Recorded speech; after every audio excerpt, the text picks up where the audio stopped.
This series is about my sixth Ford Ranger. I've owned 6 of them over the years, and they were all the same: long box, V6, fleet. The fleet Rangers never had all the bells and whistles. It was just a truck. That was all I wanted. My first Ranger was a 1984, then I got an 87, then an 89, then a 93, and finally a 2007. This is an image of my 2007 Ford Ranger one day before it was sold, with 194,000 miles. And here it is setting next to the new Ranger, the 2022. It was special ordered as a super cab, 6-foot 1-inch box, vinyl floor, cloth seats, mud flaps, and the rear seat delete.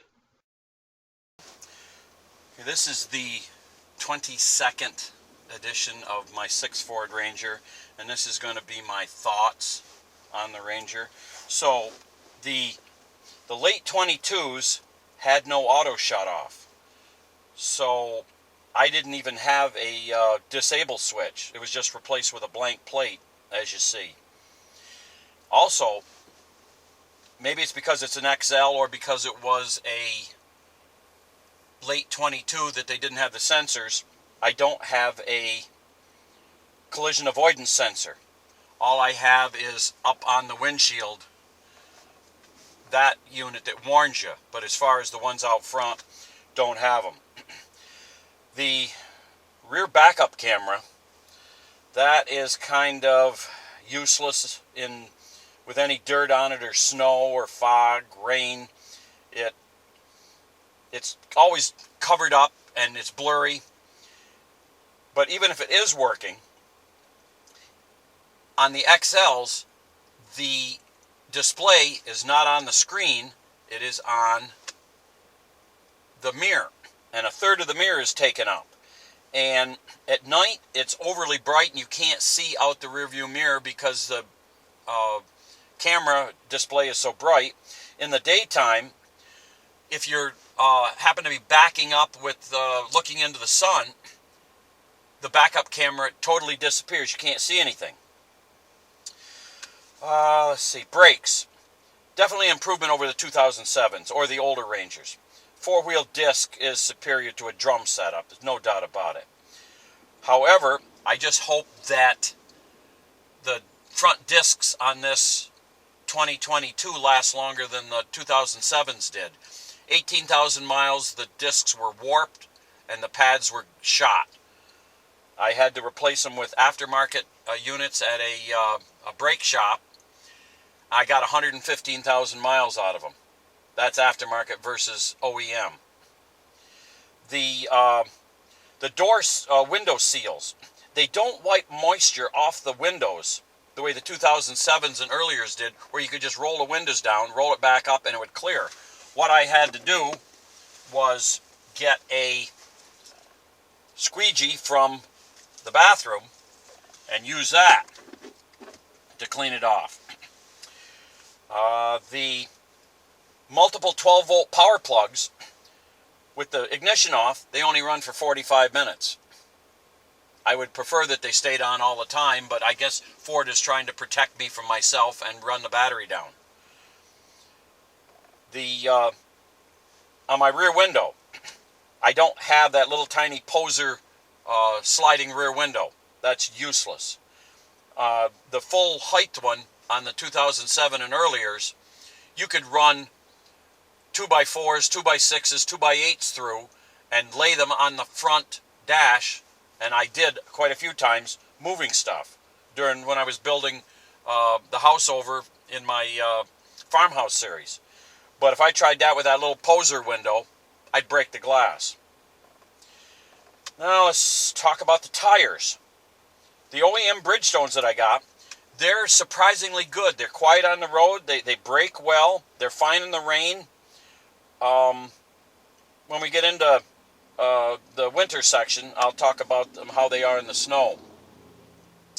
While we're on the subject of the Bridgestone tires, when I put the rhubarb on the front from Ranch Hand. All that weight out front overloaded the front tires, and as you see in the inset, it was scrubbing on the side when I was running 35 pounds of air. So I tried raising the air pressure in increments, and when I got to 40, it seemed that scrubbing had gone away and I was back on the tread again, going around the corner. So that's the way I'm running it today, is 40 in the front and 35 in the rear. Makes a little bit extra work when you have to rotate the tires, but with all that extra weight out front, I can't have the tires scrubbing on the side like you just saw. Transmission. In any gear with light throttle and the engine lugging down to about 1,000 RPM, the transmission refuses to downshift unless you increase the throttle quite a bit to force a downshift. It lugs. Now, in the winter, I will say the 4-cylinder engine warms up way faster than the 6-cylinder. Within 3/4 of a mile, it's beginning to produce heat. Let's go back to the Bridgestone tires. They're good in powder snow, just they don't like wet snow. You go down a road that's not plowed with 4 inches of wet snow, and the truck wants to hunt, unless you're in 4-wheel drive. But you don't need to be, because you got plenty of traction. It just wants to hunt. Now, in really cold weather, that 10-speed transmission, it refuses to upshift into the upper gears. So you're running in 8 a lot. It refuses to upshift. And you can manually upshift it, but because it refuses to upshift, and if you don't do it manually, that's at least 4 miles per gallon right there, right off the top. In really cold weather, like way below zero, if you get the transmission to upshift, but then you need to downshift to go up a grade, it refuses to downshift, and the truck will drop back to idle and just fall flat on its face, and then all of a sudden it'll downshift and off you go. You have to almost feather the throttle to get the revs to come back. But from what I understand, that's the way those 10 speeds are. I would have rather if they'd have kept the 5-speed Mitsubishi, but the young people that are buying the trucks nowadays, they can't drive standard. So I understand why Ford did it. But if you drive the thing for 5 minutes, the transmission will warm up, and then it shifts pretty good. The defroster, unlike the 2007, it covers the full windshield, where the 2007s and earliers, it was great on the driver or on the passenger side, but if you were a driver, you had to wait quite a bit longer, or scrape it off, or look out the passenger side, because that's the way they angled it. The heat ducts on the floor, they don't seem to be nearly as good at moving air around the cab as the earlier Rangers.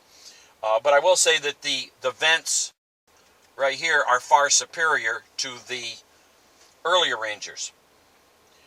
But the heat controls right here, if you have gloves on, you're going to push one of the buttons and it's going to be the wrong button, and you got to do it again or take your gloves off and push the button. They're not designed for anybody that's wearing gloves in the wintertime. Another thing about winter. On the earlier Rangers, if there was snow on the rear bumper, you could open the tailgate. This 22, you can't. There is no clearance between the bumper and the tailgate, as you can see in the little video I'm going to show you. Another thing I've noticed about the 22 Ranger over the 2007 is if you have snow on the rear bumper, it makes it difficult to open the tailgate fully. Did you hear that crunch?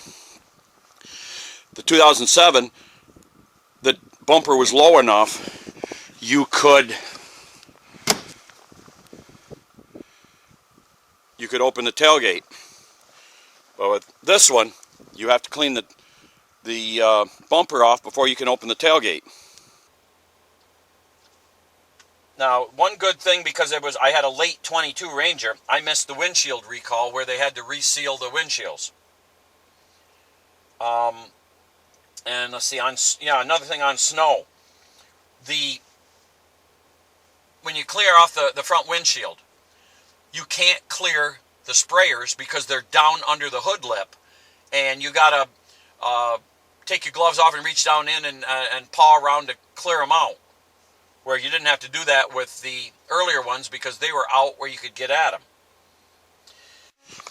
And another interesting thing about the winter in a 2022 Ranger, you've cleaned off the windshield with my broom, but if you notice, you can't see the windshield sprayers because they're tucked down under the hood. 2007s were up on top, you could clean them and get at them. There's stuff down in there, you got to go dig for them. And that generally means with a hand. So after a winter's use, there's what the plastic floorboards look like. And they're much easier to clean than having to pull out a liner and then having to clean under it. All I got to do is just wipe that out. So that's why I went with the bottom line plastic floor. Now the fuel mileage I'm going to show some insets here. At 682 miles with an open box, that's your fuel mileage. And here it is again at 1,091 miles, but this time it's with the tonneau cover. Next image is the average mileage at 2,500 and at 5,000 as we started to go into winter. And like I said, the winter mileage did drop off quite a bit. So this final image is winter mileage for a single tank of fuel because of the transmission not upshifting. Now, did I have any failures?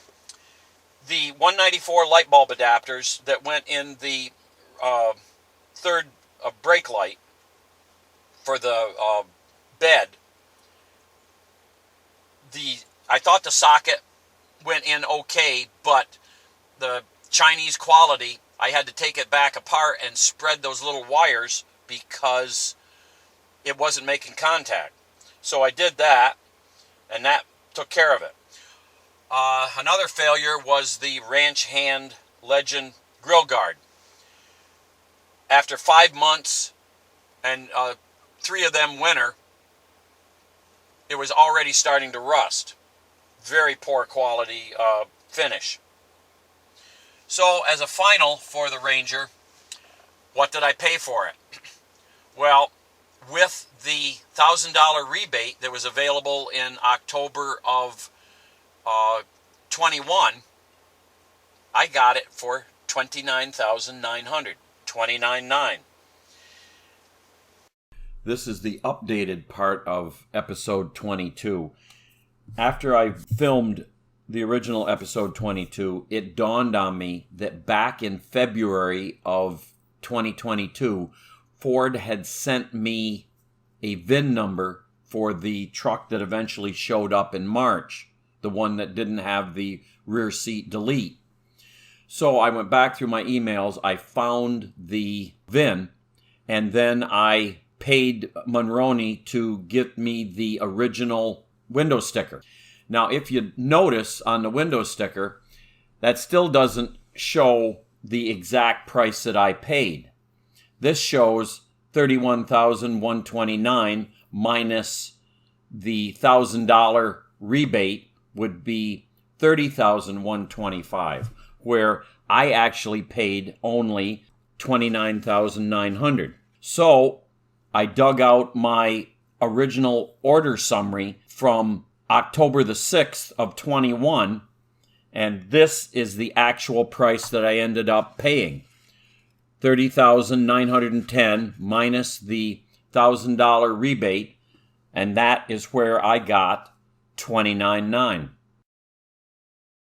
If you look online, you can find 22 Rangers, used ones, with 10, 20,000 miles, that they want $10,000 more than that.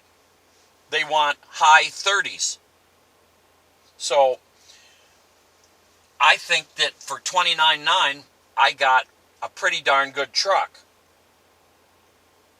So that is my thoughts on the 22 Ranger XL Baseline Beer Can Edition.